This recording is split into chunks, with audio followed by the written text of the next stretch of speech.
గత కొన్ని రోజులుగా ఈ సోషల్ మీడియాలో నడుస్తున్న వార్తలు కావచ్చు, ప్రకటనల గురించి నేను చాలా గమనించా. ఆ వీడియోని చూసిన తర్వాత నా వ్యక్తిగతంగా నా అభిప్రాయాన్ని వెల్లడిస్తున్నా. ఏంటంటే నేను స్పందించడానికి ముఖ్య కారణం ఏంటంటే, ఒకటి కాదు, ఒక 2, 3 సార్లు చూసిన వీడియోస్‌ని దాని మీద అభిప్రాయం చెప్పకపోతే నాకు ఏదోలా ఉంది. కాబట్టి నేను స్పందిస్తున్నా. నా నా ప్రశ్నలు మీకు ఇప్పుడు నేను చెప్తున్నా. దీనికి మీరు సమాధానం చెప్పాలి.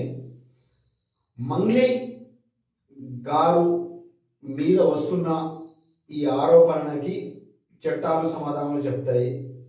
సంబంధిత అధికారులు దాని గురించి విశ్లేషణాత్మక ఇన్వెస్టిగేషన్ పరిశీలన చేసిన తర్వాత ఆధారాలు బయటకు వచ్చిన తర్వాత మంగ్లీ మీద మనం ఒక అభిప్రాయానికి వద్దాం. ఇప్పుడు మనం మాట్లాడాల్సిన అవసరం ఏమిటంటే, ఇప్పుడు మన గౌరవనీయులైన లాయర్ సుబ్బారావు గారిని ఈ బాధితులు ఎట్లా అప్రోచ్ అయ్యారు, ఈ సుబ్బారావు గారికి హేమకాంత్ రెడ్డికి ఉన్న పరిచయం ఏంటి, వీళ్ళకు ఉన్న కాల్ సంభాషణ ఏంటి, అయితే సుబ్బారావు గారిని ఆ బాధితులు ఏ విధంగా అప్రోచ్ అయ్యారు, డైరెక్ట్ ఫోన్ ద్వారానా, ఏ విధంగా అప్రోచ్ అయ్యారు, అది తెలియాలి. ఇంకోటి ఏంటంటే, ఈ మధుకి హేమకాంత్ రెడ్డికి ఎట్లా పరిచయం, వీళ్ళ బ్యాచ్ ఏంటి, ఇవన్నీ దీని గురించి కంప్లీట్ ఒక అవేర్నెస్ లేకుండా మీరు డైరెక్ట్ మంగ్లీ చుట్టూ ఈ వివాదాన్ని తిప్పడం కరెక్ట్ కాదండి. ఆమె ఒక స్టార్, ఆమె ఒక పాన్ ఇండియా సింగర్. ఆమె కష్ట సుఖాల బాధలన్నీ పడి లేచిన తర్వాత బయటికి వచ్చిన వ్యక్తి. ఆమె తప్పు చేసిందా, తప్పు చేయలేదా అనేది చట్టాలు చెప్తాయి, న్యాయస్థానాలు చెప్తాయి. అది పక్క విషయం అన్నట్టు. దానికన్నా ముందే మీరు బంజారా కార్డుని ఉపయోగించారు, మళ్ళీ బంజారా అమ్మాయిని కార్డును వినియోగించారని ఎట్లా చెప్తారండి? ఈ సోషల్ మీడియాలో సోషల్ మీడియాకు ఒకటే నేను రిక్వెస్ట్ చేస్తున్నా. ఇప్పుడు సుబ్బారావు వాళ్ళకి బ్రీత్ అనలైజర్ పెట్టారని నువ్వు లాయర్ కార్డు వినియోగించట్లే. లాయర్ అని ముసుగులో నువ్వు ఏం చేస్తున్నావా? నీ అర్హత ఏంటి? ఇప్పటివరకు ఎన్ని కేసులు వాదించావు, ఎన్ని కేసులు కొలిక్కి తీసుకొచ్చావు, ఇంతమంది బాధితుల్ని ఇట్లా నీ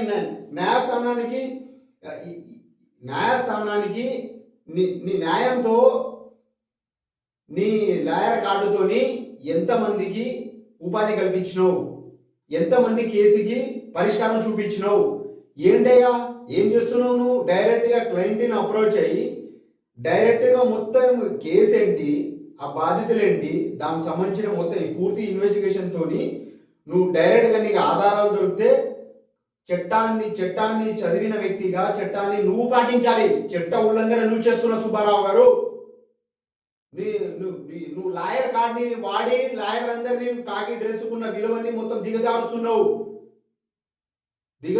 నేను చెప్తున్నా, డైరెక్ట్గా నేను చెప్తున్నా ఏంటంటే, ఈ హేమకాంత్ రెడ్డికి మధుకున్న పరిచయం ఏంటి? వీళ్ళు డైరెక్ట్గా హేమకాంత్ రెడ్డి డైరెక్ట్గా ఒక స్క్రిప్టుడు కొన్ని పేడ్ ఆర్టిస్ట్ లేక కొంతమందిని తీసుకొచ్చి బాధితులు వీళ్ళే అంటే, ఆ బాధితులు నీకెట్లా తెలుసు హేమకాంత్ రెడ్డి?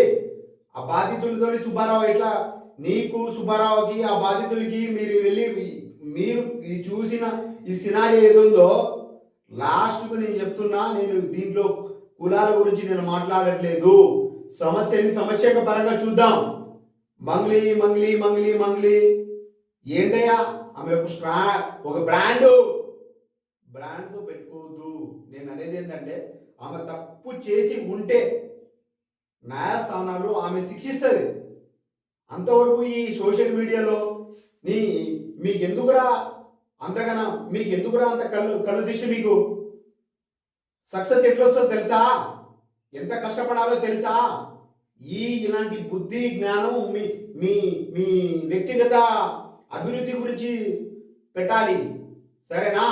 నేను మీ బోడ ప్రశాంత్ కంటెస్టెడ్ ఎంపీ క్యాండిడేట్. నేను స్పందించడానికి ముఖ్య ఉద్దేశం ఏంటంటే సోషల్ మీడియాలో మొత్తం ప్రతి ఒక్క ఛానల్ కావచ్చు, ప్రతి ఒక్క చిన్న చిన్న యూట్యూబ్ ఛానల్ కావచ్చు, ప్రతి ఒక్కరు యూట్యూబ్ మొత్తం మంగళి చుట్టూ తిరుగుతుంది. అప్పుడే అర్థం చేసుకోవాలి. అక్క మంగళి మేడం కావచ్చు, అక్క కావచ్చు, నేను చెప్తున్నా, నువ్వు ధైర్యంగా ఉండక్క. నీ వెనక ఈ సమాజం మొత్తం పడుతుందంటే ఈర్ష్యతో పడుతుంది. నువ్వు గెలిచినావు, నువ్వు ధైర్యంగా ఉండు. తప్పు చేసి ఉంటే చట్ట స్థానాలు వేసే శిక్షకి నువ్వు రెడీ ఉండాలి తప్ప ఈ మానవ మురుకులు చేసేదానికి, నువ్వు ఈ మానవ జాతి మురుకులు నీ మీద నిందలేసేదానికి నువ్వు భయపడాల్సిన అవసరం లేదు. నువ్వు ధైర్యం ఉండక్క. నేను చెప్తున్నా, ఎవడో మధు నాయక్ అని ఒకటి చెప్తున్నా, ఈ గిరిజన సంఘాలు ఏదైతే చెప్పుకుని వస్తున్నా, ఈ అశోక్ రాథోడ్ కావచ్చు, ఈ సంజీవ్ నాయక్ గారు కావచ్చు, ఏం ఆధారాలు ఉన్నాయా నీ దగ్గర? వెళ్ళి డైరెక్ట్గా మా అసోసియేషన్కి కంప్లైంట్ చేస్తున్నావు. గుద్దా మోసుకొని నీ పన్ను ఏదో చూసుకోవాలి. ఆమె తప్పు చేసి ఉంటే చట్టాలు ఉన్నాయి, న్యాయస్థానాలు ఉన్నాయి, వాళ్ళు చూసుకుంటారు. ఇక్కడ హేమకాంత్ రెడ్డి, సుబ్బారావు, మధు నాయక్ వీళ్ళ కమ్యూనికేషన్ ఏంటి? దీన్ని బ్రీఫ్లీగా పరిశీలన చేసిన తర్వాత సంబంధిత అధికారులు మనకి ఇచ్చే ఆధారాలను బట్టి మనం మాట్లాడే అప్పటి వరకు, నేను చెప్తున్నా, అప్పటి వరకు సోషల్ మీడియా యూట్యూబ్ ఛానల్ కావచ్చు, అందరూ మూసుకొని ఉండాలి. బయటికి వస్తే మొత్తం రణరంగం అయితే చెప్తున్నా, హెచ్చరిస్తున్నా. ప్రతి ఒక్క వ్యక్తికి తన వ్యక్తిగత స్పందించే రైట్స్ ఉంటుంది కాబట్టి చెప్తున్నా.